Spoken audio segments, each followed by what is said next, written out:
People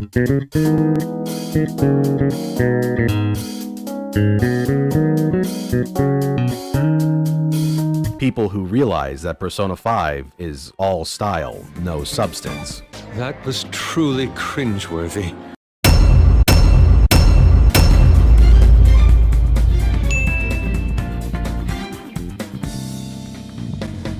Cvit's Persona 5 video is garbage.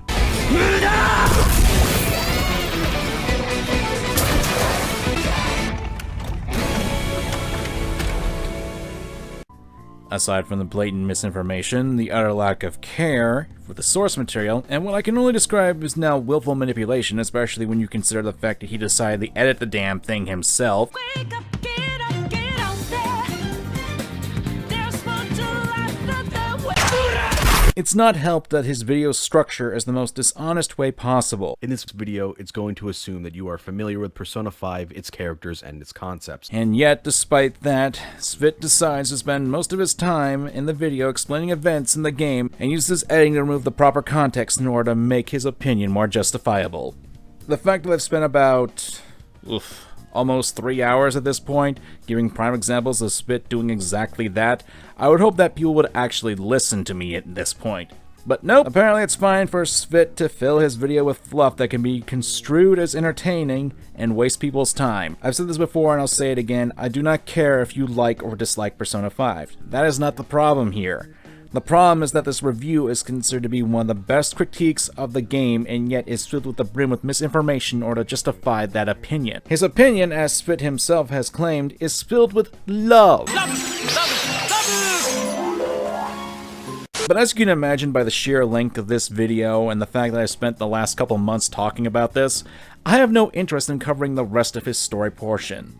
Mainly due to the fact I would like to have some form of sanity left in my brain after dealing with this monster of a mess of a video. No, this video will be covering for the most part the last 20 minutes of his video, which is apparently the best form of criticism that Persona 5 has gotten. Pro tip, if the best criticism in your video is located in the last 20 minutes of a nearly 5-hour long runtime, there's a bit of a problem there. But just so people don't jump down my throat, let's take a moment to talk about some of my favorite highlights from the rest of Cvit's story section. Don't worry, this shouldn't take too long.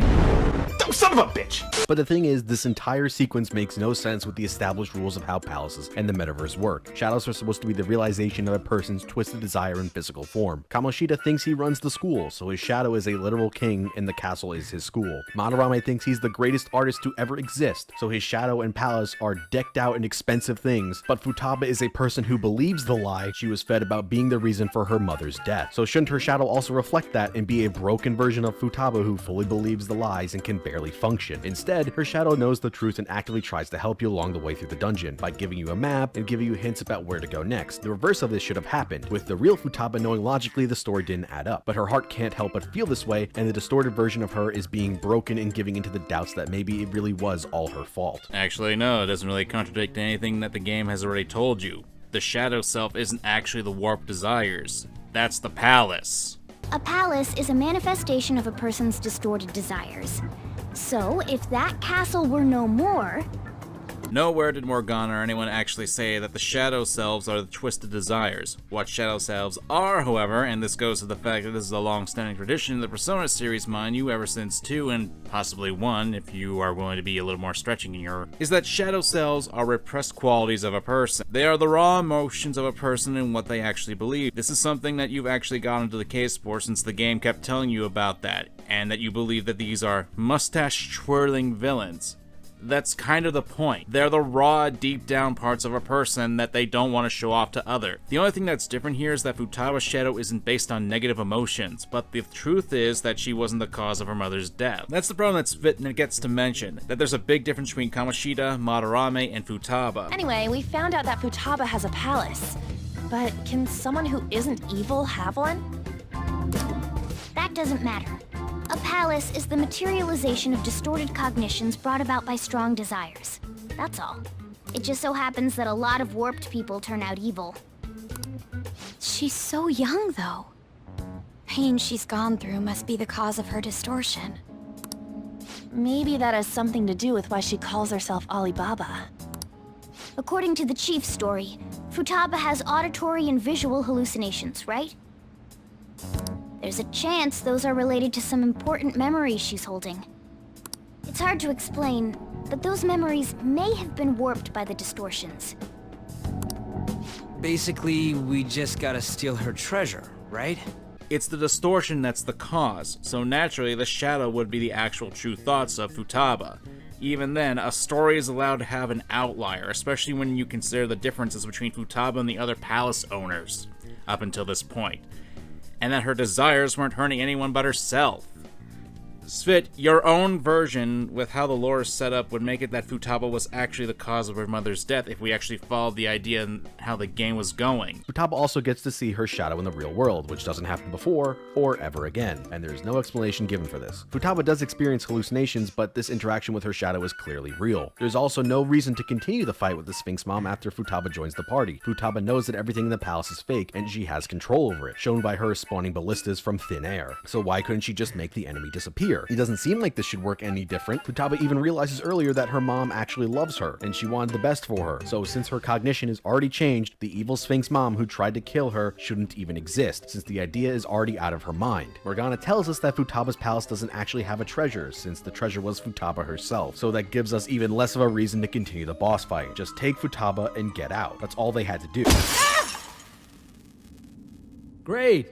You owe me a TV, mate. Gonna go in reverse on this because we don't know what the treasure was Futaba until after the fight. Until then, we're still assuming that the coffin was filled up with something. Wait, what about her treasure? Oh yeah, we almost forgot. It's empty? What's going on? Wasn't it supposed to be here? Futaba herself was the treasure! And she's gone, so of course it's empty. Cvit, I know this is kind of a hard thing to understand, but you can't use information that appeared after the boss fight in order to claim that this was useless. Just because you know that the coffin is empty afterwards, that doesn't mean jack. Secondly, there's no proof to assume that the cognition would change immediately. Isn't this a false memory that's been imprinted upon you? A false memory? Especially since there's still trauma that rocks Futaba after she's told that her mother loved her, because unlike what Cvit likes to claim, her trauma just didn't magic away. Hell, Morgana even comes up with a theory as to why the cognition's a monster, and it's not like that stuff instantly disappears. Wait, is that monster her mother? Futaba's desires and guilt must have distorted her cognition of her. The wish that her mother was alive again is mixed in as well, along with those eerie jeers. Thirdly, going from a gameplay perspective, that would be a terrible idea to have Futaba just magic it away. Not only because that would be as anticlimactic as all hell, but would just make the dungeon be nothing more than a waste of time. That would be terrible game design, especially if the first part you had to waste items for it. Fourthly, that would be really stupid as a narrative perspective. You've got Futaba literally facing against an inner demon with people who are trying to help her break from that downward spiral. It would still be anticlimactic. And even then, Futaba has control over her palace. She just has the ability to hack in with her persona. We don't know, nor does she, know of the extent of her powers that can do that. Quit assuming stuff. Fifthly, we actually do see someone seeing their shadow in the real world, or something like that. Namely, Joker. After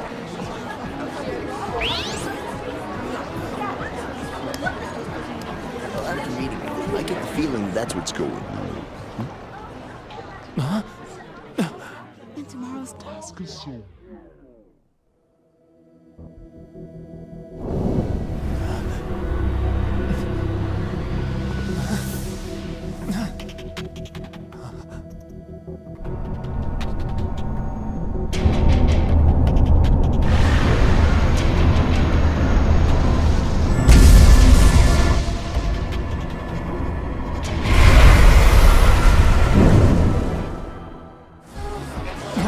It's possible that those who get the Metaverse app are capable of seeing their shadows in the real world. After all, the only two members of the party that we know who get the app in the real world, and are not given it by other people, are Joker and Futaba. Again, the game doesn't give you an explanation, but then again, why does it need to? even the Hawaii trip, which, while short, does feature some quality scenes. Although it's weird that Yusuke's school was supposed to go to LA and it got diverted to Hawaii because of a bad storm. I guess no one on Atlas has looked at a map before. And it was only written this way so they could have a scene where the whole crew was surprised to see Yusuke walk up to them out of nowhere and go, "What are you doing here?" But of course, there probably wasn't that much thought put into the scene just so they could have everybody together during Hawaii. Stop saying Hawaii in there. And Cvit here has never been outdoors before to experience weather or flights, because if you actually bother to take a look at how long an average flight is for Japan to Los Angeles, it's just over 11 hours long. I don't know about you, but that's more than enough time for a storm to crop up since it's almost half a day's difference. Meanwhile, a flight to Hawaii is about 8 hours long. If a storm did crop up between Hawaii and California, it only makes sense for the Californian plane to head to the islands for safety of their passengers. I guess there wasn't a lot of thought put in this criticism.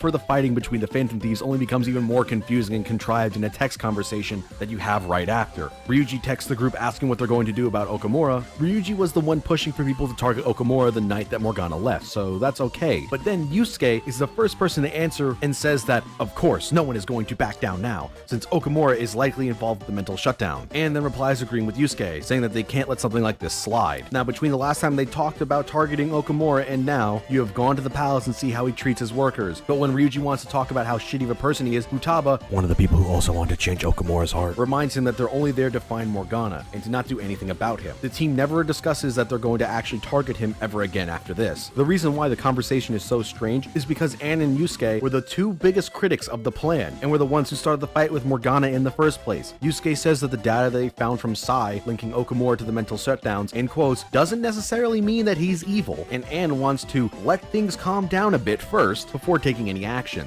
Then Yusuke comes into the text conversation acting like it's obvious that they're going to target Okamura because of his link to the shutdowns. Motherfucker, you're the one who was questioning this in the first place. And Ann says that they clearly can't let him off the hook with the information they have when she was arguing that they shouldn't do anything and just wait before, when they already had the same amount of information linking him to the mental shutdowns. The only difference now is that they have undeniable proof that he's treating his workers poorly, but they already knew this. And this whole conversation in text is referring to mental shutdowns. They're not even talking about the employees. I just wish characters had any form of consistency between scenes. This is ridiculous. Great. You owe me a TV, Tatiana. I don't even know why you put your TV in my office in the first place. Well, I don't know, Cvit. Maybe if you didn't cut out key information about these scenes and characters, then the characters would probably be more consistent. So let's start with the fact that Yusuke's objections weren't actually to the mental shutdowns portion. We have even more evidence than that. Tell them, Futaba. I already tried putting Okamura's name in the nav. He has a palace for sure. That settles it then. He's totally our next target. That's right. Okamura is at the top of the rankings after all. Hold on. That doesn't necessarily mean he's evil. If we jump into this too carelessly... This also ignores one blatant big detail about the situation. Haru. Whoa, so you're engaged then? That didn't seem like an ordinary fight, though. Shouldn't you talk to your parents about it? I think it'd be useless. I'll just be told to beg for his forgiveness, even if it means groveling on the ground.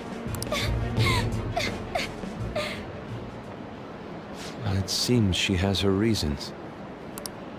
I'll, apologize about what happened earlier. So, would you let Haru rest for a while? When I formed a contract with my persona, I understood it all. Doing this because my father is doing something horrible was nothing but a superficial reason.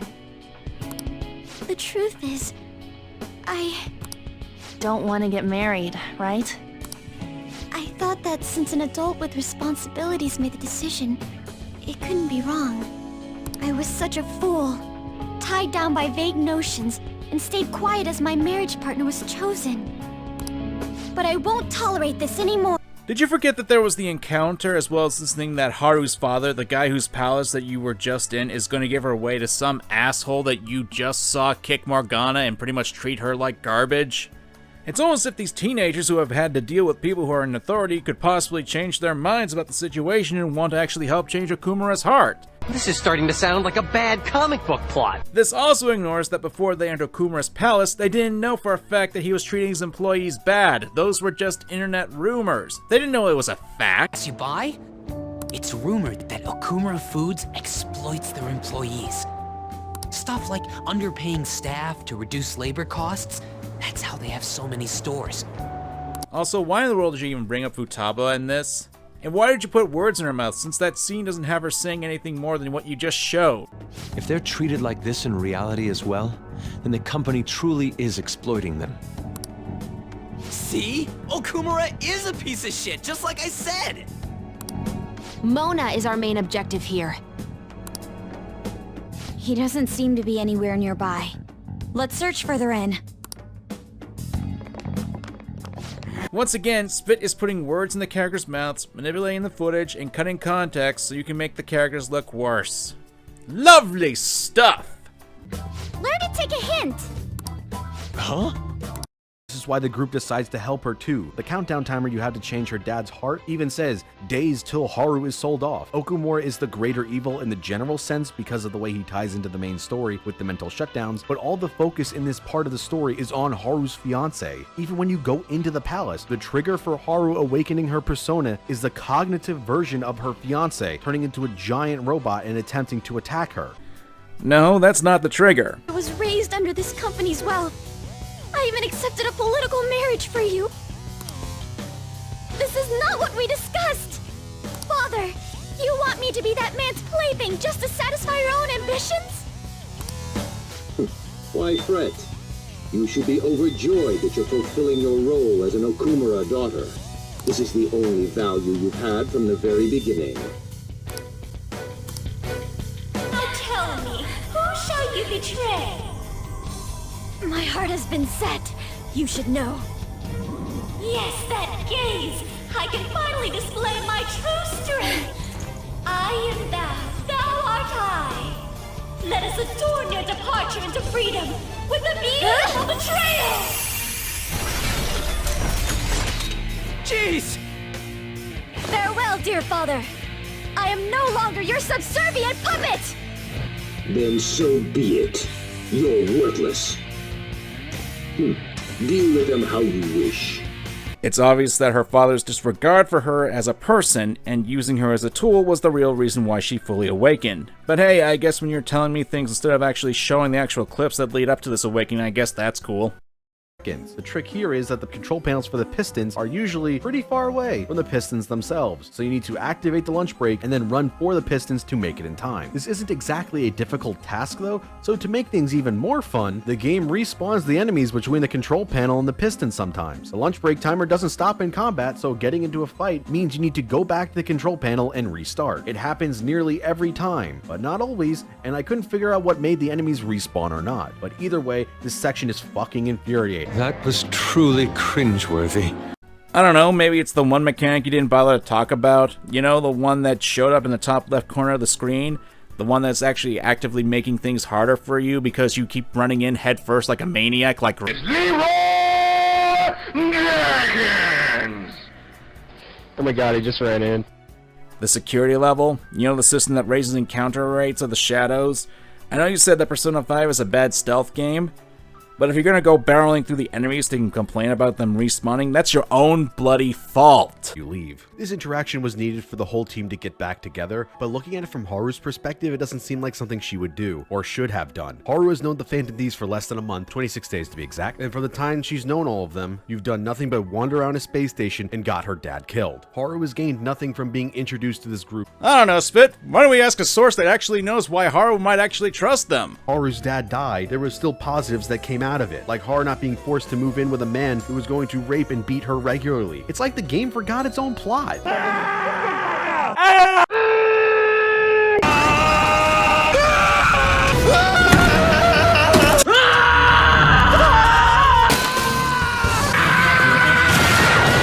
Haru's dad died. There was still positives that came out of it, like Haru not being forced to move in with a man who was going to rape and beat her regularly. Cvit, you can't make that claim, mainly because the last two lines don't actually come from the fiancé. They come from Okamura's cognition of him. Let's have fun. I'll play with you until I get bored. You poor thing. I'll toy with you until you break. Which, if you think about it, kind of shoots the whole idea of the fiancé being worse than Okamura in the foot. Why? Because think about it. This is what Okamura's cognition is for the fiancé. He believes that the man will violate his daughter sexually just so he can fulfill his dreams. So yeah, that kind of makes him worse than actually the fiancé. Show his phone to the trader. Then you max out your bond with her, despite knowing almost nothing about her personally. And almost every scene with her in the game is viewed from the perspective of Makoto at her house. The only real time you see her as Joker is when she's threatening Sojiro about Futaba during the start of Futaba's arc.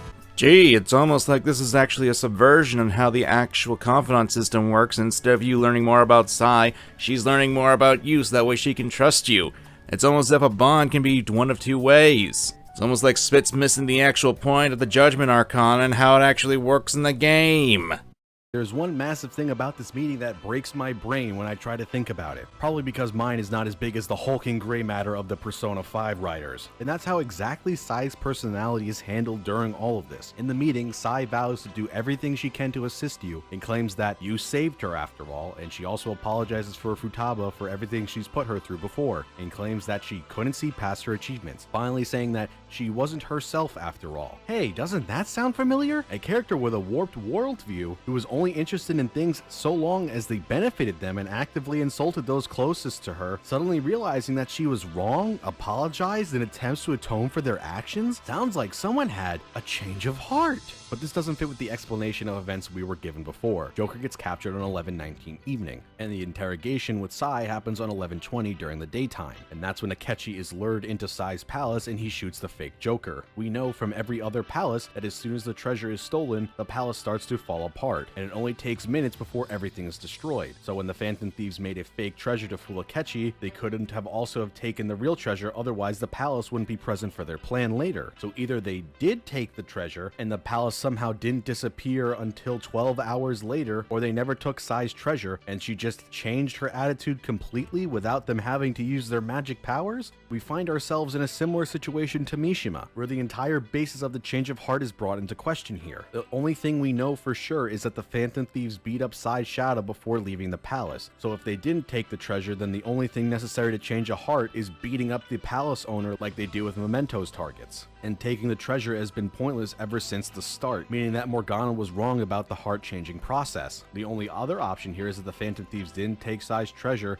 and that beating her up didn't change her heart, meaning that her change of heart was caused entirely by Joker's heartfelt confession about everything that happened until that point. Sai seems to have already changed by the time her conversation with Joker ends. Since you're confidant with her as at max rank, she agrees to help you with your plan by showing Akechi your phone, and then sneaks you out and drives you home after seeing Futaba's messages. Now, if this is what actually happened, then that means that you managed to change Sai's heart with only facts and logic, and didn't use your supernatural powers at all. It also means that if someone changes their attitude and becomes a good person without having their treasure stolen, their palace remains. So it stands to reason that their shadow would still exist as well. So why wouldn't they just turn back to being a bad person because the palace still exists and the shadow are the spawn of the warped desires of the real person? And because these things are the spawn of the warped desires, if those desires go away, whether it be supernatural or not, why wouldn't those things disappear as well? So that means you can change a person's heart outside of mementos, and that the entire time you've been changing hearts, whether it be the requests given to you by Mishima or in events in S-Links, it's been because your crew is being lazy and is taking the easy way out, with very few exceptions. We are never shown Sai's treasure, so it's never truly revealed if you did change her heart or not. But if you did, it breaks every pre-established rule about palaces, and if they didn't, then it also opens a massive can of worms about the morality of how they've been using their powers up until now.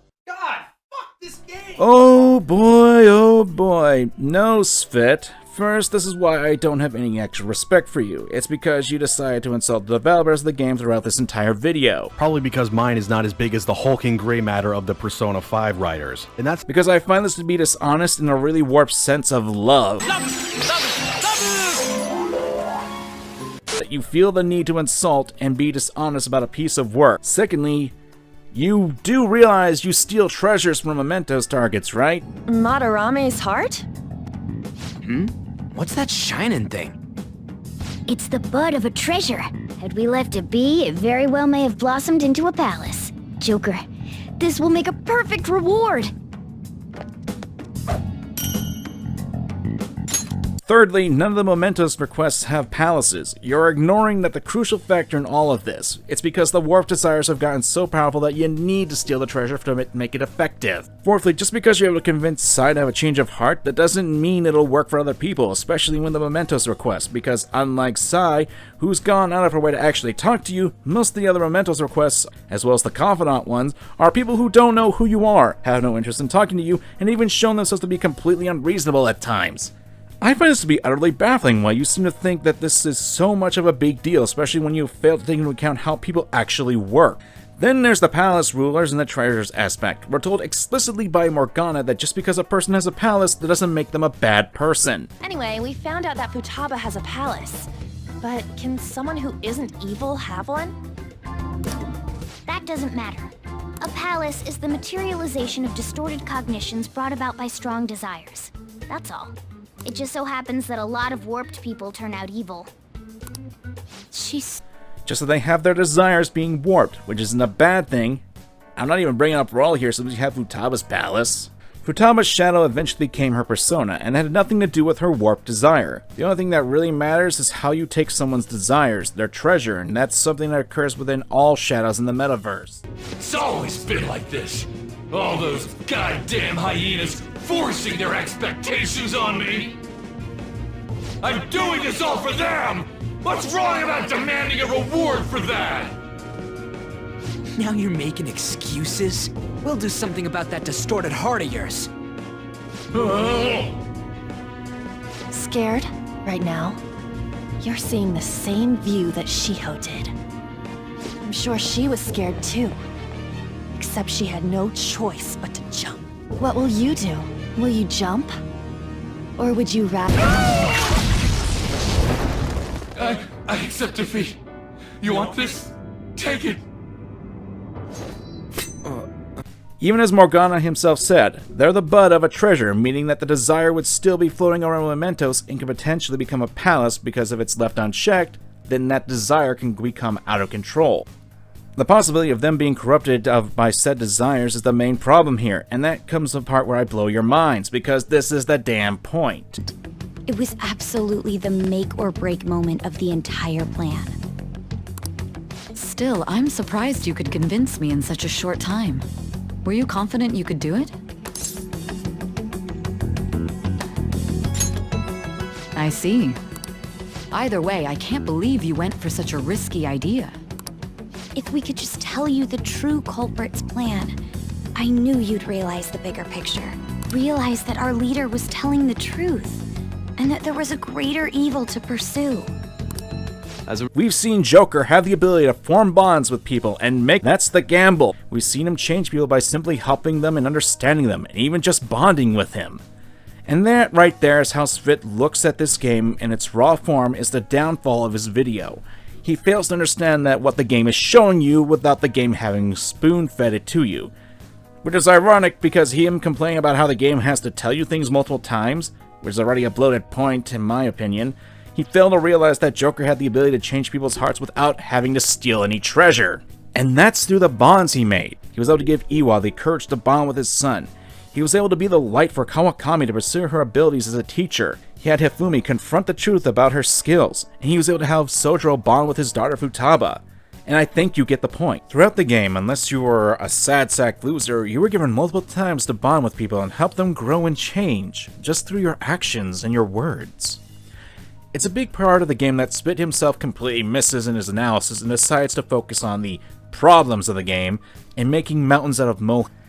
But this is where we're stopping with this. I've made up my point that Cvit is either willing to manipulate things in order to make the game look terrible, or that he's being completely ignorant about the subject matter. And I would hope that the other 5 videos showcasing a good chunk of those mistakes would be enough to get my bloody point across. So now we're talking about his final section, the morals.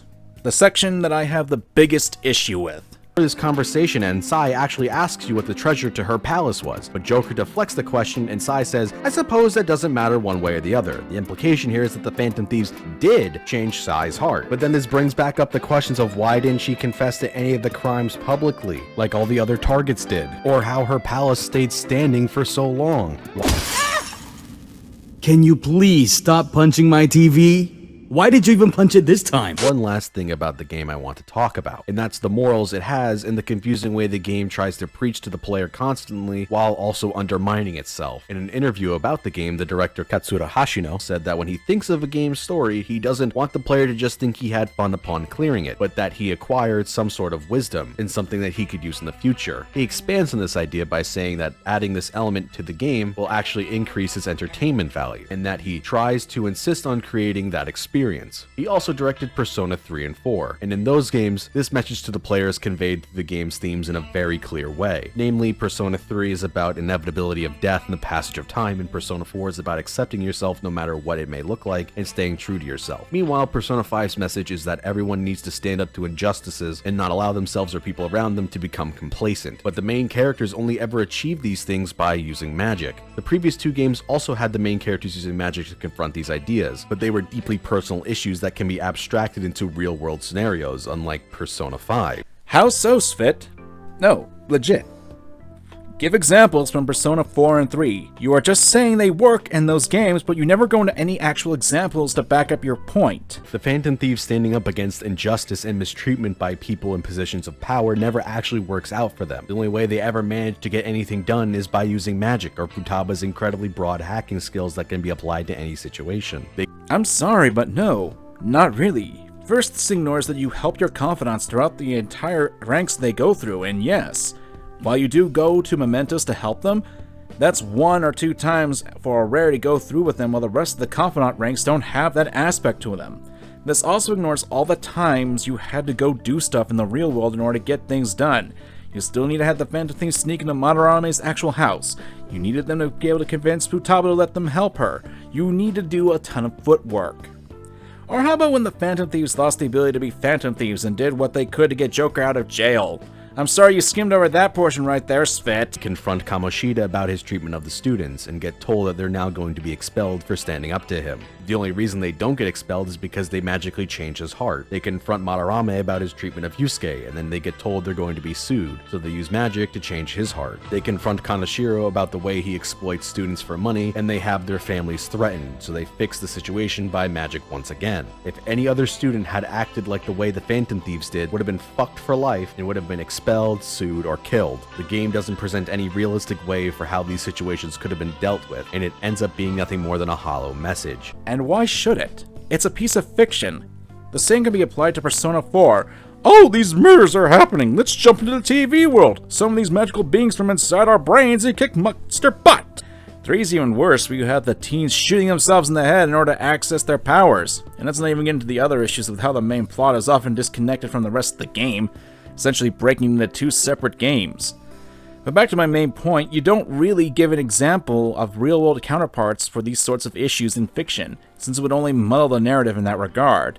And I ask, why is that a bad thing? Because fiction doesn't need to have a real-world counterpart in order to deliver a message, and to think otherwise is telling of an inability to actually have creative writing abilities. Obviously, most people understand that staying silent and allowing abuse to go on around them is not a good thing, but most people don't have magic powers and know if they stand up, they're going to be silenced, ostracized, or punished. So there's not a whole lot that can be done. It goes beyond this too, with the way that Futaba is used. How do they expose Akechi's scheme? Hacking his phone. Well, that isn't really diminishing of what actually happened at all. How do they learn about the mental shutdowns are connected to one person? Hacking Sai's computer. How do they get the message out that Shido was actually behind the killings? Hacking every broadcast in all of Japan. At the end of the game, when everyone is turned into sheeple who can't see the world ending around them, that gets fixed by magic too. It's just virtue signaling. There's no actionable wisdom or a lesson that can be learned from the game. No, that's not what virtual signaling is. And when the time comes to meet Yusuke, the scene is portrayed as a funny with the wacky anime hijinks music, even playing in the background throughout all of it. The joke of guys being perverted wanting to peep on their friends while they change is a classic trope in anime, and it seems like they wanted to include this anime trope in their anime game, but no one thought about how this event looks in context of everything that has happened to this character up until this point. The game up until now is trying to be a dark story about corruption in the unsavory parts of society, like a teacher abusing their power, manipulating their students, and sexually harassing them. But it also wants to be a funny anime dating sim, which each on their own works perfectly fine, but together mixed like oil and water, working completely against themselves. And the end result is a scene you can't help but feel is gross. It's an attempt at shaming people, something that Persona 5 doesn't really do. Not because the characters use magic. That doesn't mean it's an attempt to virtue signal. You see, there's this little thing called symbolism. It's used to give ideas with representations. While the world of Persona 5 is set in a more fantastical version of our own world, it's still not one-to-one comparison. And that's the beauty of fiction. You can take fantastical situations and still teach a valuable lesson to people through it. And while Cvit is saying that no student in the same situations that the Phantom Thieves are put in would have a way out, and I would actually agree with that statement without the context, that right there is a very disingenuous argument, because considering the fact that the situations in and of themselves are extremely over the top as well. Kamoshida, an Olympic athlete turned teacher who not only broke his student's leg, has sexually assaulted young teenage women, and even blackmailed on, this is a situation in and of itself is a fantastical one. Maybe fantastical isn't the right word, but a situation that does well happen in our world is something that rarely happens in our culture and is often not as, fantabulous. The same thing with Madarame, an artist who has for years been taking advantage of his students, a situation that is obviously blown up for the sake of entertainment and for the game. And that's not a bad thing. Stories all the time make situations more extreme for the sake of entertainment, and it's not a means of bad writing, nor does it mean it's virtue signaling. But for the sake of argument, let's say that Cvit is actually right. Let's say that this is virtue signaling. That's the bloody point of fiction. Stories can be used as a means to deliver a message to the audience. That's what stories have always been about, deliver a message. Storytelling was used even back before we had pen and paper in order to convey morals, ideas, and etc. to generations beyond our own. Telling me that this is virtue signaling is showing me that you don't have a grasp of what stories are meant to do. The Phantom Thieves use the tools that they have in order to combat these exaggerated situations. Just because magic is used doesn't make their morals cheap. You might as well get on to the case of a story of a knight slaying a dragon, a symbol that can be seen as someone overcoming an arduous situation, and just hand-wave that away simply because the knight, logically speaking, shouldn't have the ability to slay a fictional beast that is 5 times his size and breathes fire. Also, this blatantly ignores the fact that while the Phantom Thieves do use magical means of changing people's hearts, most of the time, they're still putting themselves in danger. They still have to do the physical legwork, they still have to travel through palaces and fight against these dangerous individuals and hundreds of monsters. Yeah, but it's just magic! No way to relate to this story, at least not from the way that events pan out. Cvit, I spent a good 3 hours showcasing you don't really understand the story, and that's being charitable since I'm now believing you are purposely manipulating the story in order to justify this hatred. And frankly, to anyone who thinks he's got a point here, I'm sorry, but with how he's presented a majority of his video, I cannot take him serious, nor do I believe him since he's been offering any actual evidence for me to believe him. Yes, he has a good point here and there, but it's mostly bogged down by fluff and misrepresentation. And that actually does hurt his actual credibility. These empty statements and actions only exist to make the player feel good without any examination, and are present all around the game too. Not just in the main narrative, like we touched on before while talking about the confidants the game makes changing someone's heart be the end of any problem, and no attention is paid to their victims at all. You fix the abuser, and that's it. Problem solved. Oh, I don't know about that. I mean, Iwa was a victim and we see how he's grown. Why did you help my father out?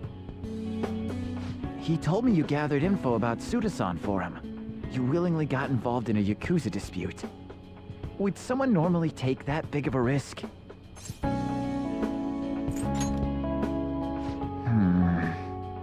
Then there's Oya, who tells us about her friend who gets affected, and technically speaking, she was a victim in all this as well. Then there's Chihaya as a confidant, where we do see victims of the cult come to her. Not to mention the beginning of her confidant for the woman who was being abused, and I can give more and more, just because you can point to Futaba's section as your primary example, which, hey, I actually agree with in this regard for that, doesn't mean you can use that as a generalization for the rest of the damn plot in that regard. Futaba's uncle is never brought up again once you change his heart, even though he nearly killed her. Yes, he is. The family court gave me a call the other day. Futaba's uncle decided to retract his report. It's like he had one of those change of heart things I keep hearing about. Nah, that couldn't be. Kinda forgetting that part, huh? Miwa was almost killed because Oyamada's pride, but you changed him so it's fine too. There we go! Having gone over your section of Takemi's confidant, this ignores the bloody fact that Takemi herself was a victim of Oyamada.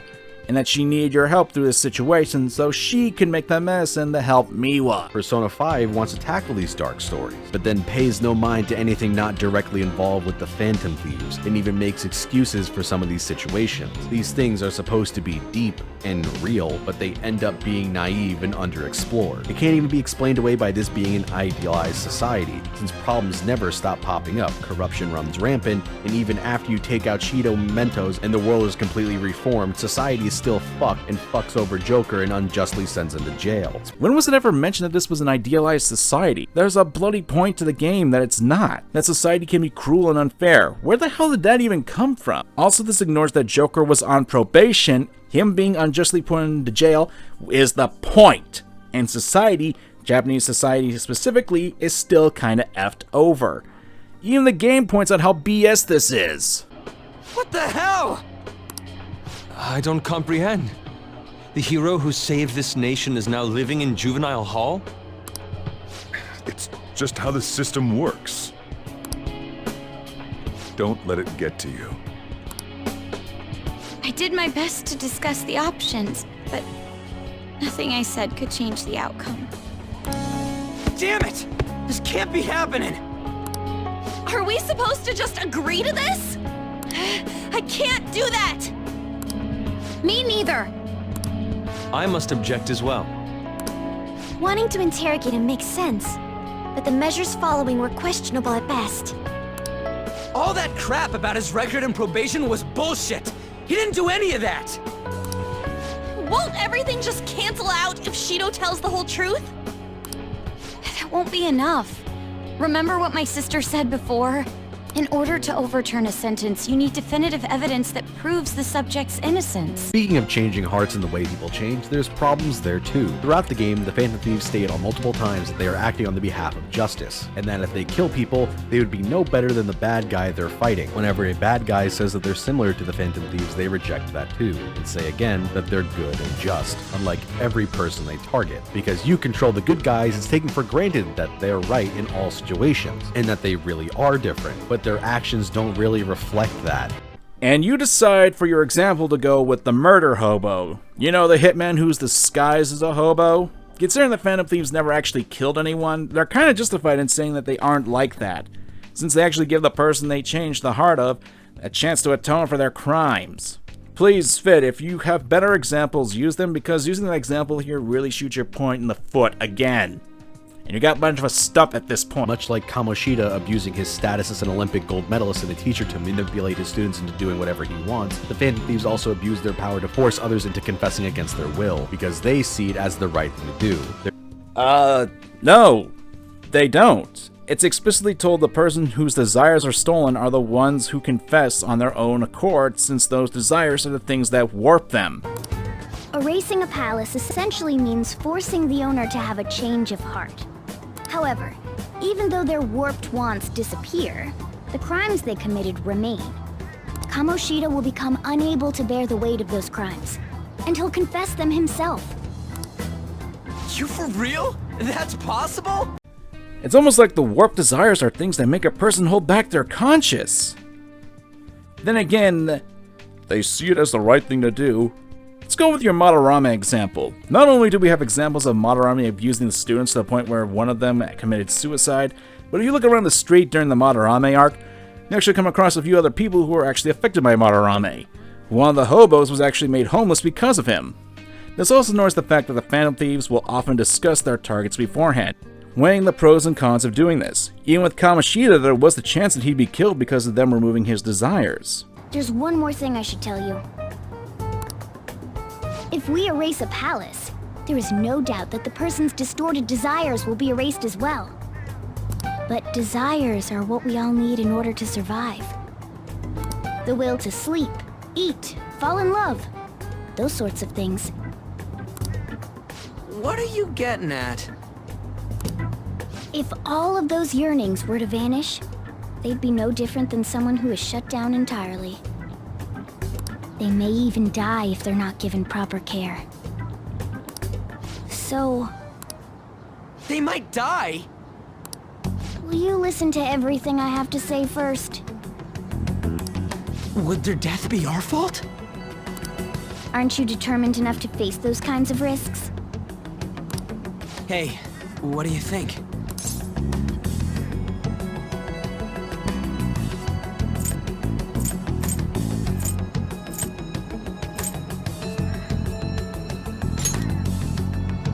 For real? Sheesh. I come all this way and this is what I get. It's not like anyone will ever find out. That's not the point! If we just go around secretly doing whatever we want, we'd be no better than that effing Kamoshida! It isn't until the situation gets so dire and out of hand that they actually have to act. They're never satisfied with just taking care of their own problems too. Right up until they physically can't change hearts anymore due to destroying the metaverse, they keep chasing after new targets, even when they're already doing okay. They tell themselves they need to keep going to fix society, but Ryuji makes it clear at multiple points the thing he's most interested in is fame and money. But no other team member reprimands him for his behavior or thought process, except for one option in the convenience store during the fireworks display, and even then, no other party member comments on it even if you select that one. You were careless. I don't think you truly understood how high the stakes were. Anything to say, Ryuji? Why are you singing? In case you're wondering, it's because Ryuji decided to pull this stuff. Can't answer that? Oh, of course. There's no way you would admit to such things. Have a listen. If someone else could help him, we wouldn't be doing stuff as the Phantom Thieves to start with. So you think it's true?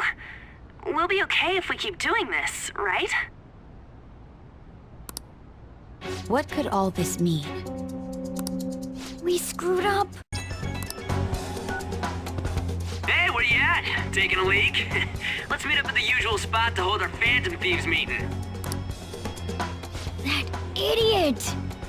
It's because of Ryuji's cockiness at becoming popular as the Phantom Thieves that they got caught by Makoto. He takes pride as a Phantom Thief, but allows that to blind him and make him do stupid things. You can also chastise Ryuji at the beach for having such behavior. Damn it! I don't get how amazing we are. We risk our lives being Phantom Thieves. There's no way we're the same as other guys around here. Shouldn't we be having more good times in reality, too?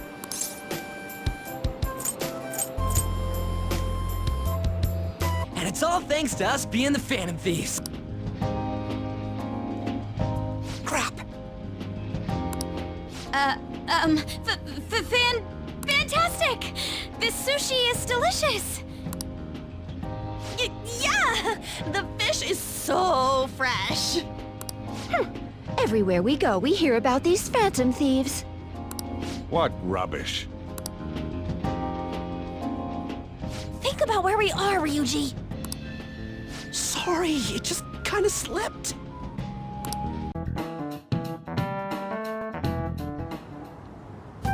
Man, the detective from yesterday really pissed me off. It was some kind of threat? Let's see him do it then! If someone else could help him, we wouldn't be doing stuff as the Phantom Thieves to start with! Ow! You're being way too loud. Who cares? Everybody's talking about this stuff anyway. What's with all the hesitation? I can't stand this. Even you, Ryuji. You just back down the second someone disagrees with you. What? I guess all you've been talking about is using the Phantom Thieves' name to pick up girls anyway. Being hyped up because of the popularity is fine, but getting conceited over it is unacceptable.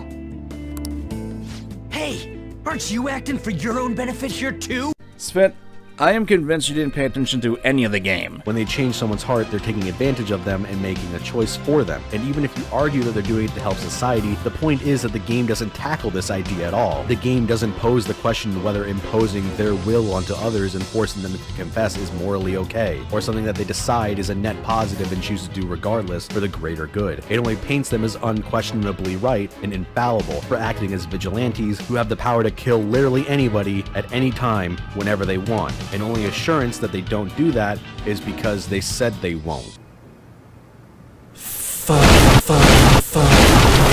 What? Not only does this ignore these criminals, like a majority of the palace owners are doing the exact same thing, imposing their will onto others and taking advantage of them, and often causing such undue stress to the point where people have died, but this also ignores all the times when the Phantom Thieves do question if it's right to do this. I've shown it with Kamoshida and Okamura, where the Phantom Thieves question if they should be doing this sort of thing, or if the person in question does deserve a change of heart. The game does pose the question through Akechi. Hypothetically speaking, if these Phantom Thieves are real, I believe they should be tried in a court of law. That's quite the statement. Are they committing crimes? Some people even say that the thieves are actually helping their victims abandon their evil ways. What the artist Madarame did truly was an unforgivable crime. However, they're taking the law into their own hands by judging him. It is far from justice. More importantly, you should never forcefully change a person's heart. You have a point. These people are calling themselves the Phantom Thieves, after all. Amazing as always, Akechi-kun. I could listen to you for days. Your reasoning. Whether the thieves' actions are good or not, I feel there is a more important issue at hand. What do you mean? The matter of how they change people's hearts. If they honestly possess that ability, it could be used for more than extracting confessions. It could be that what seem to be ordinary crimes are actually being perpetrated by these methods. You know, you're absolutely right. Oh, please don't misunderstand. This is all purely hypothetical. It is only if people who can use such a power truly exist. Either way, though, this cannot be ignored. The existence of the Phantom Thieves would be nothing but a threat to our everyday lives. To be honest, It kinda seemed like what he was saying might be right. He made it sound like... And it's something Akechi brings up again in the game too. Whether it's a sense of rivalry, or a simple attention grab, given the recent trends, I cannot say. Regardless, it's quite a nuisance. A nuisance? Both Medjed and the Phantom Thieves are nothing more than groups that uphold an egoistic justice. It's possible that more people like these will continue to appear, due to their influence. In that respect, the Phantom Thieves face a very serious crime. However, this is where we get into the nitty-gritty of this, and how Cvit set up this review. Because he decided to go with a dishonest generalization of how Akechi is portrayed in the game, it allows him to dodge and basically hand-wave away these times that Akechi does bring up these questions. Even the idea of their targets having to be a unanimous decision between 8 people goes out the window when Morgana throws a temper tantrum. It basically forces everyone else to agree with him regardless of how they really feel and should act, under the threat of simply going in and changing people by himself. Oh yeah, let's just ignore that Haru was being forced to marry a scumbag and that they still need to investigate Okamura's dealing with the mental shutdowns. It's not because Morgana that they need to change their minds to change Okamura's heart. They went there to get him back, and when they saw how Haru was being treated, they decided to act on that. Hang on, I got a really good comparison that could bring this point around.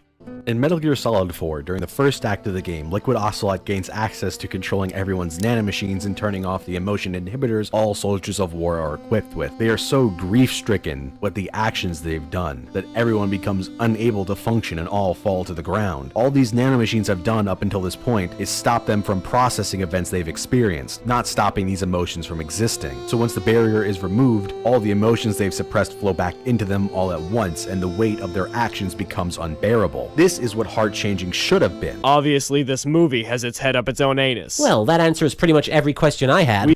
This is what happened! That is literally what happened with the heart changing! The desires were what held back a person's conscience. Erasing a palace essentially means forcing the owner to have a change of heart. However, even though their warped wants disappear, the crimes they committed remain. Kamoshida will become unable to bear the weight of those crimes, and he'll confess them himself. You for real? That's possible? They held back the guilt of what they did. This is explicitly shown in the goddamn game. the weight of their actions coming down on their conscience, instead of feeling like the evil person was swapped out with a completely different version of themselves who is sorry for all the actions and are now stuck living a life of someone who they weren't. Having the villains be portrayed with the conscience always being there, but it's suppressed by their distorted desires, it would make them seem more grounded and real as villains instead of mustache-twirling Saturday morning cartoon characters that are so over the top you can't take them seriously. That's because of the desires that cause them to become like this. Not to mention, the character shadows are generally more honest about their selfish motives than their real selves, yet can be very cruel with their honesty when admitting to their corrupt actions. And guess what? That is something that the Persona series has had for ages. That the shadows represent a negative part of a character's ego, either representing nihilism, a part of them that they cannot accept, or something that they hide away from the public. Shadow selves represent the repressed negative qualities of their real-life counterparts, and will often blow them out of proportion most of the time. And that is the point of the shadows. They're the raw emotions of the character, their deep and true selves. To expand on that, the way in which people whose hearts get changed become completely different people is concerning too, especially when paired with the inconsistent way that punishment is applied to different targets. When someone's heart gets changed, they start acting so different that they may as well be a different person, since the thought of confessing their crimes and owning up to their mistakes never crosses their mind until the Phantom Thieves force them to confess. Isn't that the exact same thing as your Metal Gear Solid 4 example, though? That the soldiers do such terrible things that they're able to shrug it off and get back to work and war, but those nanomachines, when they're turned off, they become completely different people to the point where they even vomit? Hell, this is even brought up in Metal Gear Rising. Pumped full of fear-inhibiting nanomachines and sent right into the blender? Your blender? But they made their choice, right? Open your eye and see, Raiden. I've seen plenty. Then listen. Those battlefield emotions that the nanos suppress. Listen to them. What are you talking about? Shh.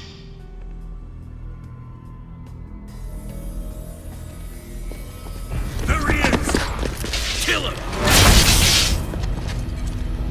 Can we take him? What's wrong? The way he killed all the others? Oh god. Their emotions are being suppressed by something, and the moment that something is gone, they change completely into different people. The way you're presenting this argument is exactly the same way it's being presented in Persona 5, so I don't see why this is different than your example in Metal Gear Solid 4. This makes it so that when a character is sent to jail, such as Kamoshida, the cult leader in Chihiya's story, and Tei Superior, who almost killed the girl, it feels like a punishment that is too harsh, since they already know that they messed up and are good now, but they're still forced to pay for the crimes that they committed when they were entirely different people. Yeah, because they still committed the crimes. It's only now they realize they did something bad. It's the guilt of weighing down on them. When their heart gets changed, they're reformed into good people, so it doesn't even make sense to send them to jail, because jail is supposed to be a punishment given out by society with the ultimate goal of teaching people that they were wrong and rehabilitating them so they could go back and being a productive member of society. Or, you know, so they can pay for the crimes they committed. It's not just for rehabilitation or protect the public, it's so people can pay for their crimes. It's a punishment for breaking the law, which these people did. Even if the evil was magicked away, which that's not what happens, it doesn't erase the person's actions, nor does it erase their memories of what they did. They're still the same person, they still committed the same crimes, and now they just feel guilty about it. Whether or not that is how it's actually used in practice in real life is a completely different topic entirely though. But after repenting, they still serve time. This is only made worse by the inconsistencies, since Kana's parents get to keep custody of her and go free after the terrible things they did to her. Kafumi's mom gets to go free after blackmailing tons of people, and Sai never even confesses to anything she did to get results and win in court. Now, shock of all shocks, I actually agree with Cvit to some degree with the first two, that there should have been more repercussions. But for Sai? She didn't even have her treasure stolen! Stop trying to claim that her treasure was stolen! Some people who get to change are now good enough to stay out of jail, and others still go to jail anyways, seemingly at random, which only plays more into the consequences of their actions and whether the Phantom Thieves are morally justified in acting as vigilantes. That's because the person whose heart was changed is the one who decides the punishment for themselves. The Phantom Thieves don't influence that at all. Stop trying to push this notion. The only time that was influenced was with Kamoshida and On, and frankly, that's a good thing because Kamoshida was gonna kill himself to repent. comes to vigilantes, they're always depicted as morally perfect in stories, so the viewer can root for Superman, Batman, Spider-Man, or even the Phantom Thieves. What? I don't know what movies you've been seeing, but a lot of the time, heroes are actually demonized. While a great many people see you as heroes, there are some who would prefer the word vigilantes. And what word would you use, Mr. Secretary? How about dangerous? What would you call a group of US-based, enhanced individuals who routinely ignore sovereign borders and inflict their will wherever they choose, and who, frankly, seem unconcerned about what they leave behind? Batman and Spider-Man are probably the worst examples you could have come up with this. Aren't the police supposed to be investigating them? They don't have the tools to analyze it. They would if you gave them to them. One man's tool is another man's weapon. In your mind, perhaps there aren't many things you can't turn into a weapon. Alfred, enough. The police weren't getting it done. Perhaps they might have, if you had made a sideshow of yourself. You thought I didn't have it in me? No, you led a bloated police force a merry chase with a load of fancy new toys from Fox. What about when you come up against him? What then?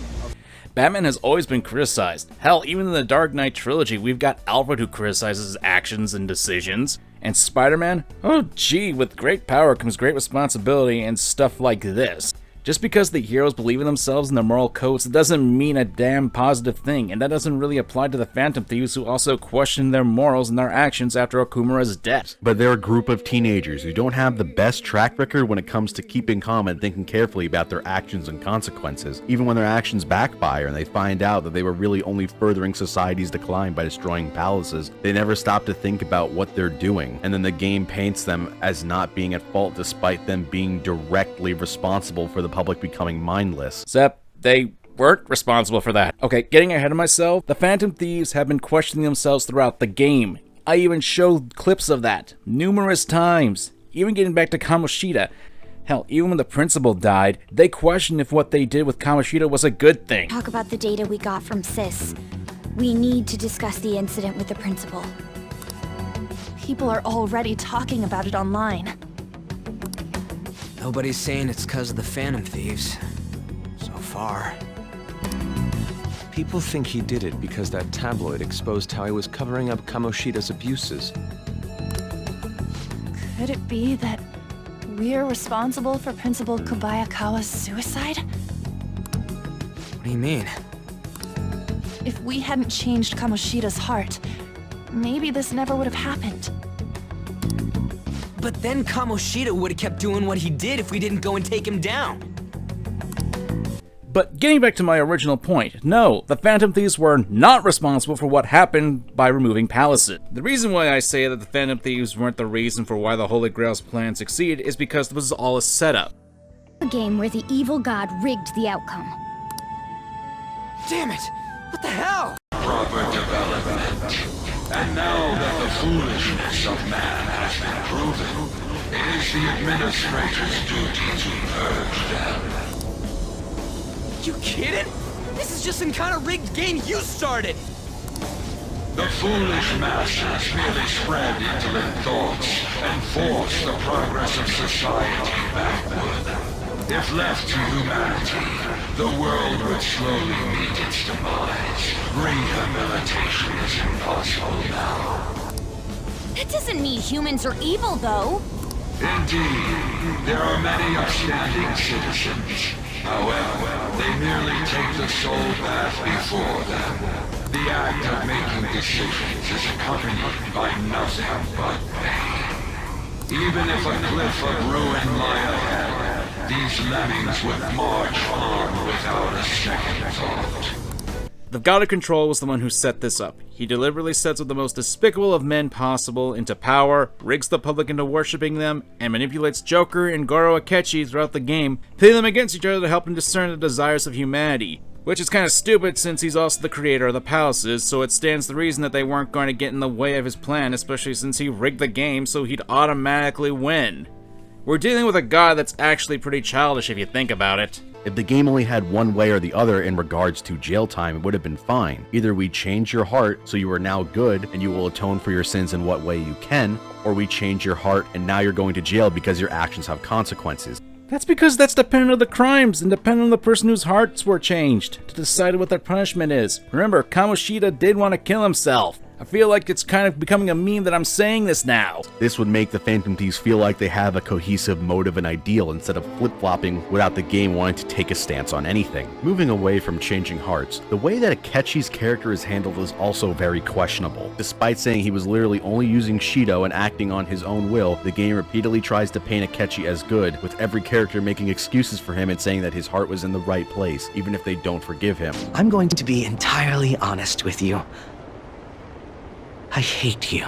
I don't trust you at all with Akechi, mainly because I've already proven that, well, you kinda suck with him and you don't understand how he works and you're willing to cherry pick information to make him look bad. No, the game and the characters never said that.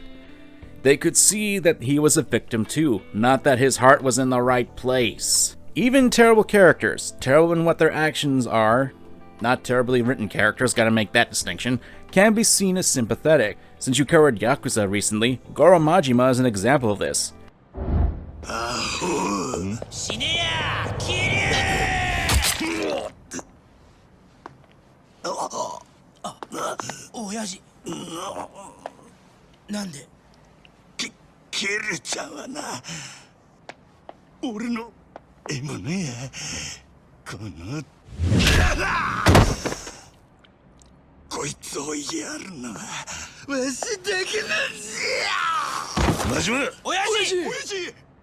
Whereas we learn more and more about his past and how he was betrayed and manipulated by those around him, he becomes less and less of an outright villain, to the point where he's almost even a rival to Kiri. Akechi is in the same boat, having been manipulated by both Shido and the God of Control to be their pawns, as well as him being alone as a child, facing the stigma of being a bastard son in Japan. The idea is supposed to be that he's not that different from the other members of the Phantom Thieves. Every member, at least every human member, was a very young person whose life was made worse at the hands of an older, sometimes corrupt individual who basically had all the power while they didn't. And while Akechi sought revenge and went about it in the wrong way, his position with Shido isn't that much different from the other characters' positions with Kamoshida, Madarame, Sai, and the others who lied about Wakaba's death, Okamura, and, well, Shido. You can sympathize with a person and not forgive them. And even then, the Phantom Thieves didn't want to see Akechi die. Yeah, he's a mass murderer. Yes, he's a terrible person, but he's a victim too. And a life is a life. Honestly, envious of your natural ability. It was frustrating to see how much my sister trusted you. I have no intention of forgiving you for what you did to my father. But I sympathize with you. I wholeheartedly understand wanting to get back at the adults who took from you. But when you gained the power to fulfill that desire, you only used it for your own self-benefit. If you have the ability to use multiple personas, you probably have the same talents as Joker. But because you went through life alone, the power you awakened was fueled by lies and hate. Still, you thought that was enough, right? That part I totally get. You excelled at everything over us. Yet that was the one thing you lacked. Akechi makes awful choices every chance he gets though, all the way until he dies, and doesn't seem worthy of this effort at all. If the Phantom Thieves had accepted Akechi's flaws, and the fact that he was a mass murderer but decided to give him a second chance regardless, would be one thing, which would present the idea that everyone deserves a second chance. But the way it's done with them excusing his behavior just doesn't seem in line with the rest of the game's messages, and it makes me wonder if they only did this with Akechi was because he's technically not an adult, and the game paints every child or teen to be redeemable no matter what transgression. Do we have a Mentos request of teenagers who do bad things, like the bullies in the first few missions, the college student who was killing cats?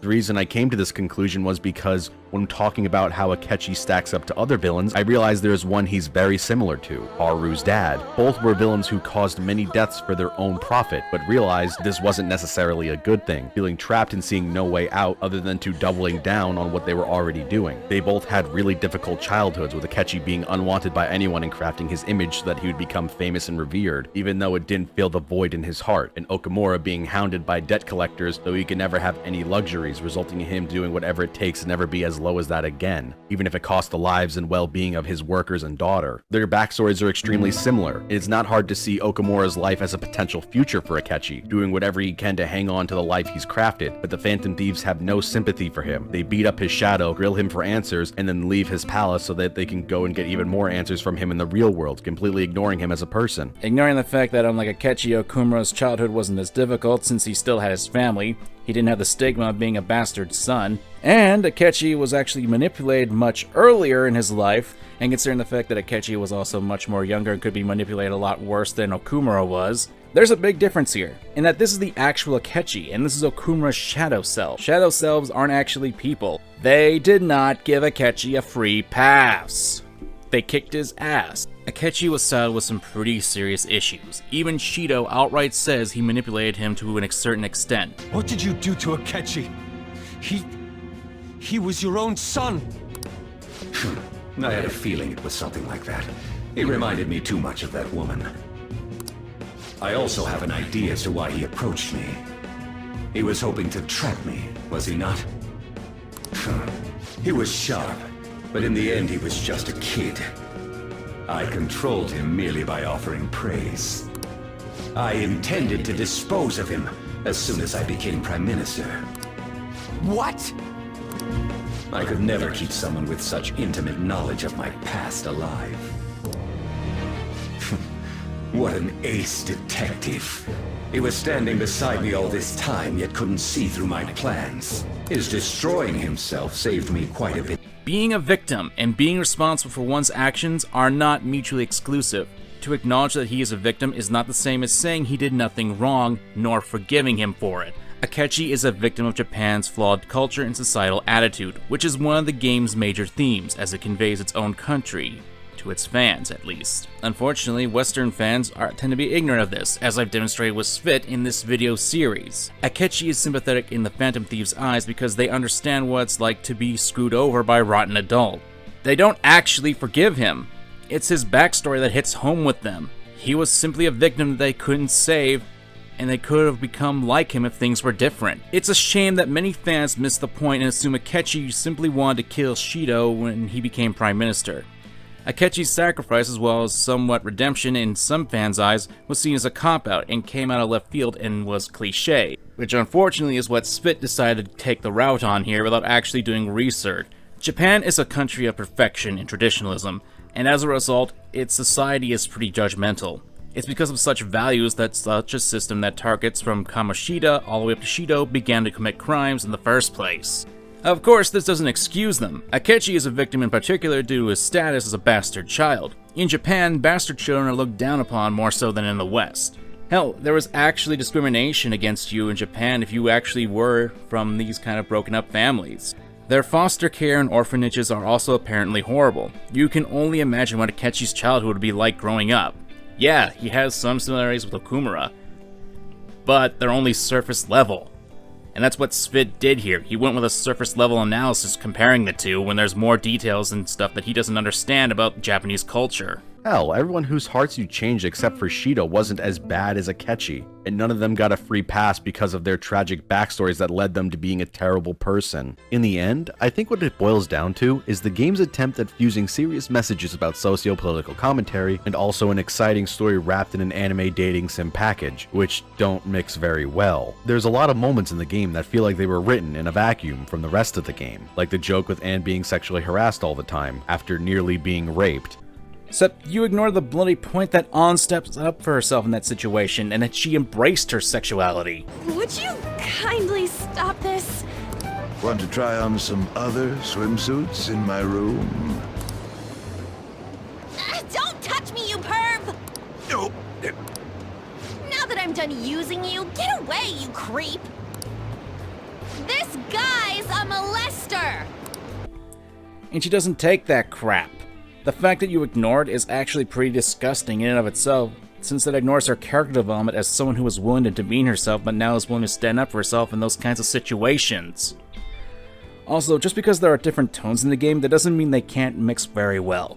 And considering how often I've proven you didn't pay attention or manipulated the footage in order to justify why the game is bad, I'd have to say that your points to back this up are piss poor at best. And Futaba becoming hyper-dependent on you, despite the Phantom Thieves being based around standing up for themselves and being strong individuals. Those don't contradict each other, especially when it comes to Futaba, who her doubts didn't reside in not standing up for herself, but rather because she was being misled. If the game wants to be a fun dating sim that has wacky moments and you don't want to think too hard about them because it's just about having fun and being a wish fulfillment, then having a serious commentary makes them seem weird and gross in retrospect. But the serious messages also fall flat because of all the anime hijinks that constantly goes on. Not really, because I've already said before in the previous part, you need heights and lows.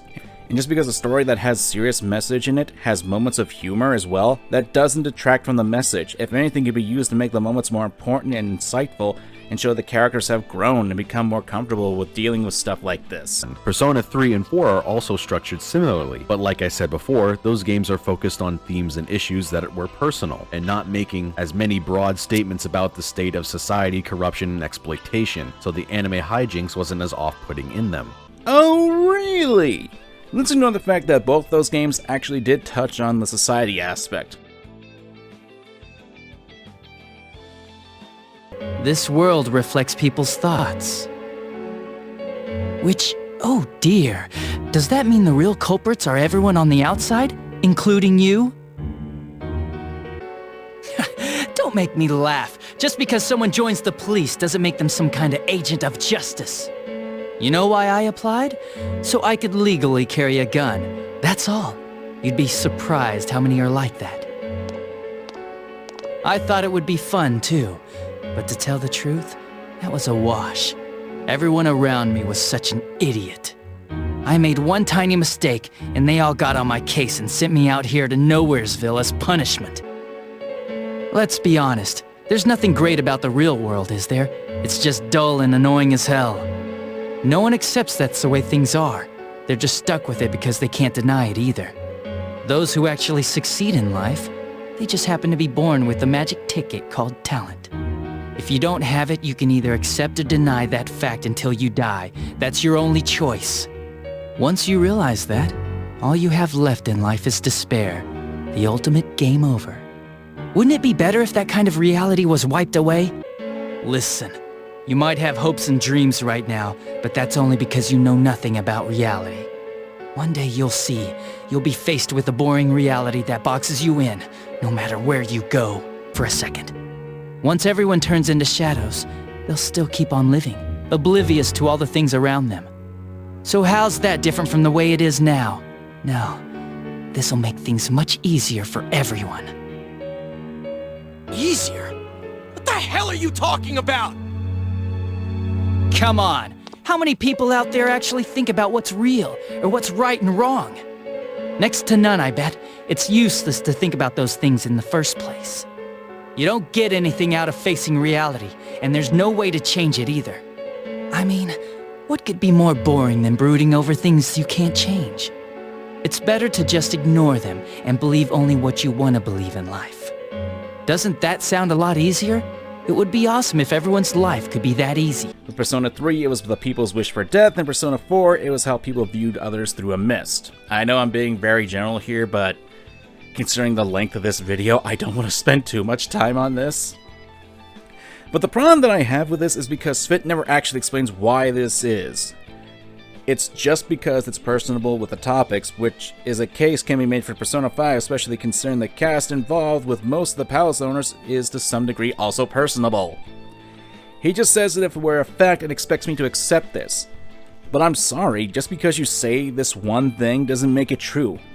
Nor is you saying that these conflicting tones are a bad thing for Persona 5, especially when you neglect the context of these scenes that are using to back up your points. Like I said 200 years ago at the start of this video, I think both on their own are fine, and maybe a better writer could make this work with a tighter written story and script. But as is, I really do not think these things mix well, and it's tonally all over the place. If you want to convey an idea or a story through something that's lowbrow, that's perfectly fine. Be lowbrow all you want. I enjoy tons of lowbrow stories. But if you're being lowbrow, don't turn around and act like you're the smartest fucker in the room and have some sort of cosmic insight on issues in real life, when in reality you have nothing to say at all. You're hiding behind the guise of being deep. Whether we run from it or savor it, make no mistake, irony is a dominant feature of our lives. Please, tell me when Persona 5 did this. This is a game, not an actual person. If anything, this comes off as projection on your part, especially since you're dictating how the writer should change things, and yet you felt the need to be dishonest for a majority of your video. A lot of things in this game can be seen as okay because you rationalize that parts were designed for a social commentary and that other parts were made for checkbox ticking fan service with archetypal characters to appeal as many fetishes and as broad of an audience as possible. Newsflash, this is a game, a piece of media. There are archetypes in everything, especially considering how much media there is nowadays. This is not a valid criticism. This is an observation that holds no actual weight, especially when there's more and more to these characters than just their base archetypes. Also, there were no MILFs in this game. The frig are you going on about? But you can't make the excuse for the game subverting its own narrative because video games, when the game itself doesn't make that distinction. It's not okay Kawakami becomes your slave when you finish her S-Link just because you understand that it's a way to have extra actions during the night slot. She doesn't become your slave. She offers to do this out of the kindness of her heart.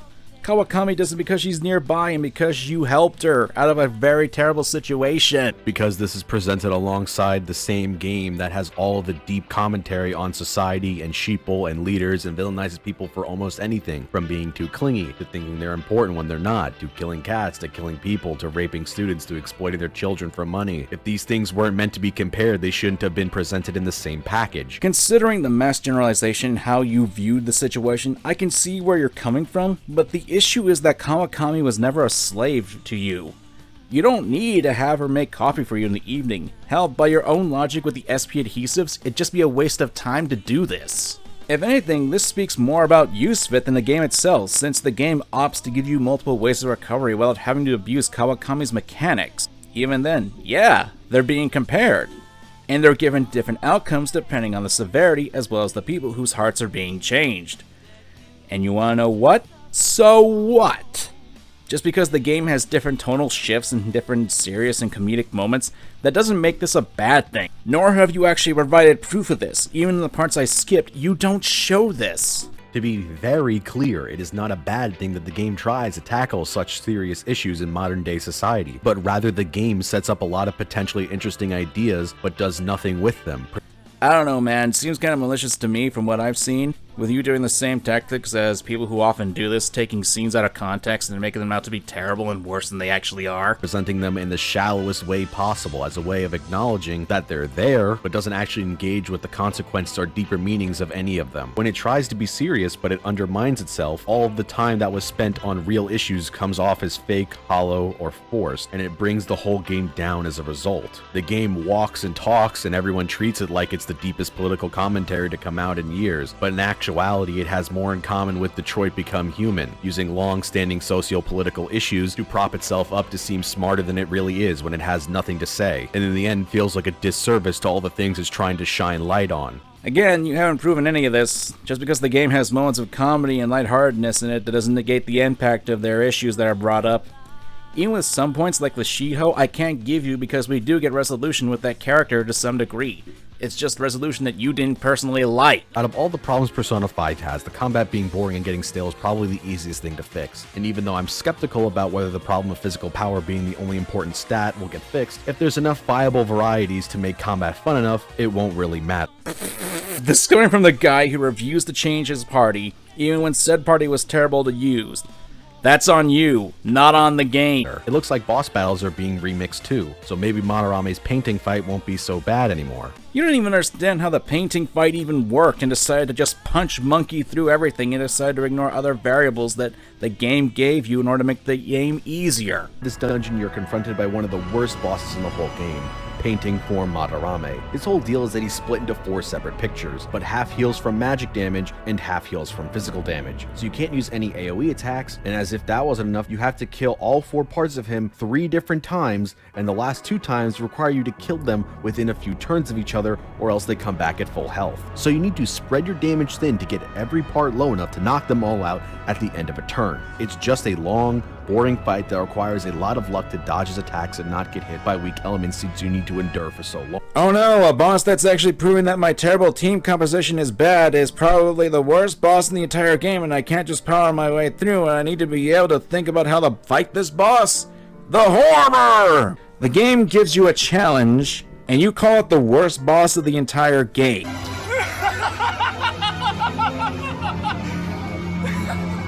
Is this some kind of twisted joke?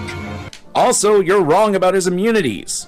It's not half and half, only the mouth absorbs physical attacks. So I don't know what you're going on about here, since your physical party could actually defeat the 2 eyes and nose with physical attacks, and take out the mouth with magical abilities. Oh gee, if only you had someone with high magical stats who could potentially have the access to the 2nd level magic spell that could help you burn through this. Ha ha! Painting! But where are we gonna find someone like that? And apparently Morgana won't tell you to go to sleep as much, which is a major plus since more than 50 days of the game are halted because Morgana tells you to go to sleep because the story needs you to. Yeah, but you still wouldn't be able to do social link stuff. And no, that's not me using Royal to back up my point. There was actually an article that points out this information.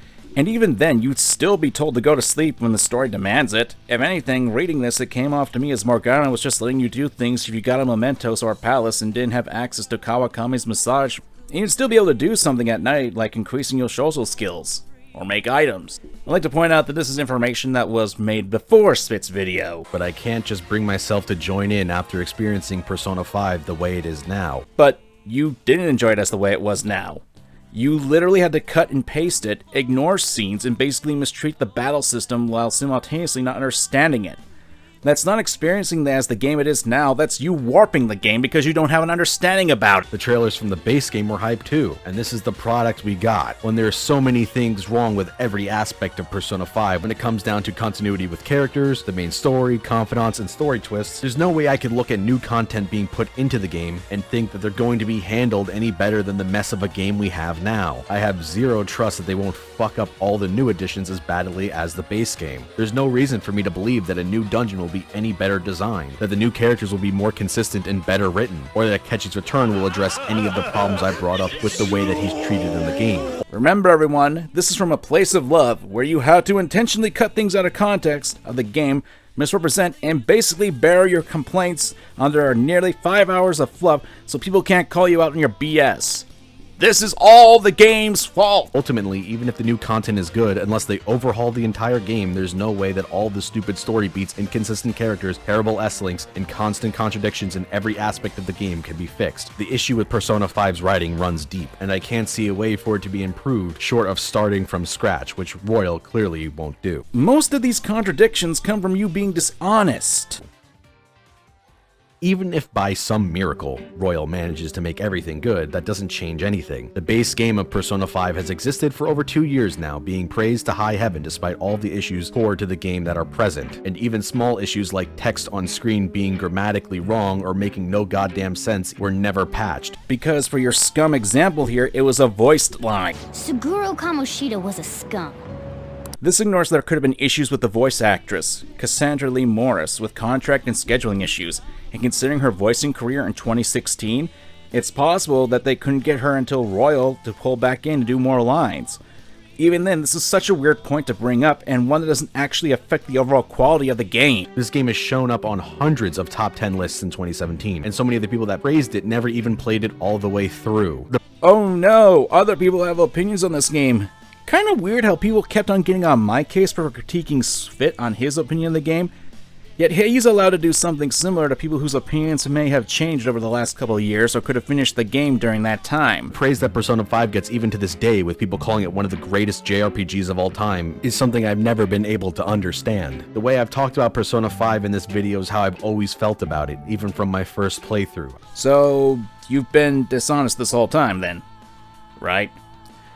Also, I'm willing to call bullcrap on that, especially when we later learn in your credits you had someone else help you with the script.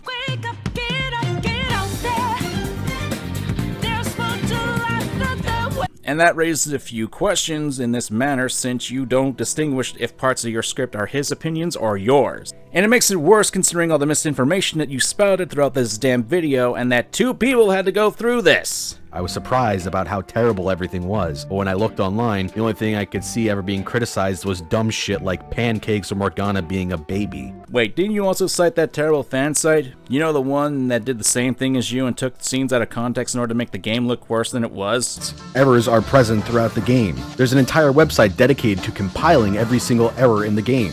I see. My ass. When Persona 5's combat is more flawed than games that came out over a decade before it. It's not innovative, it's not deep, all it has going for it is its style. I don't think you have a leg to stand on there, Cvit. You couldn't even understand how the hold-up system worked and had a hard time with Madarame. You literally had to use an exploit in order to actually make most of your points. You've got no reason to act all egotistical here. This also ignores the social aspect as well as the freedom that Persona 5 gives you in the game, something that a lot of JRPGs tend to lack. But hey, since you're not actually giving an example of people saying this stuff, it's a good straw man. Hell, you could have used Donkey as an example of people saying this. So when I say Persona 5, a turn-based anime RPG, is actually pretty fun, you should go, damn, okay, maybe that game is alright. Donkey's terrible too, but at the very least this wouldn't have come off as an out-of-left-field rant that pretty much contradicts that you don't have an issue with people liking the game at the beginning of this 5-hour rant. Don't let this video take that away from you. Be confident in what you enjoy. This game has shown up on hundreds of top 10 lists in 2017, and so many of the people that praised it never even played it all the way through. The Persona 5 is still a perfectly fine game, and there's nothing wrong with enjoying it for any reason. Praise that Persona 5 gets even to this day with people calling it one of the greatest JRPGs of all time is something I've never been able to understand. Maybe Persona 5 helped you through a tough time in your life, and because of it and its fandom, you were able to find close friends. Or maybe it was the first piece of media that you consumed that tackled injustice and corruption in a way that you could really relate to. It's not innovative, it's not deep, all it has going for it is its style, which is strong enough to make people gloss over everything else. Don't let this video take that away from you. Be confident in what you enjoy. Bullshit! You're just forcing your selfish ideas on people! There's got to be more people out there who think about this game the way I do. People who realize that Persona 5 is all style, no substance. That's a scary thought, that people are willing to be so petty that they're willing to lie and manipulate that piece of media they don't like just to justify it. That you seem to hate this game so much so that you have to lie about it to justify said hate. Did you have to punch the TV though? And that, my friends, is the end. And what can I say about this journey that took about 2 months to complete? Cvit, your video is a prime example of why I hate media criticism. You made your video overly bloated.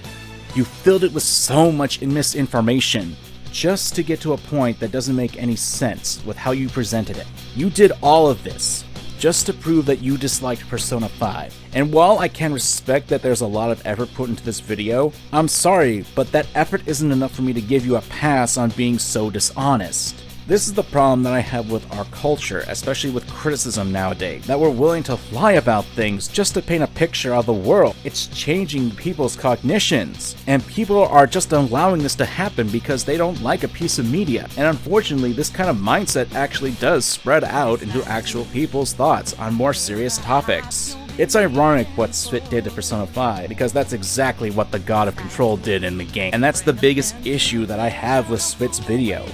The utter dishonesty of the matter and the fact that people are willing to accept these lies. And in that way, they're essentially like the sheeple in Persona 5 points out, willing to accept any lie fed to them because it's safe. It confirms what they believe, and they don't actually have to think because they got someone else to do it for. But unfortunately, to all of you who may dislike this video because I dared to defend this game, I won't back down to cowardice. There's just one more thing to say.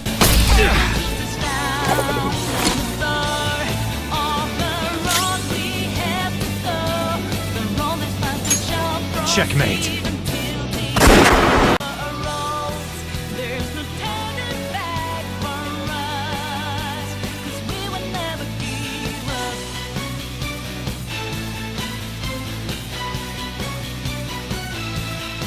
This video sucks.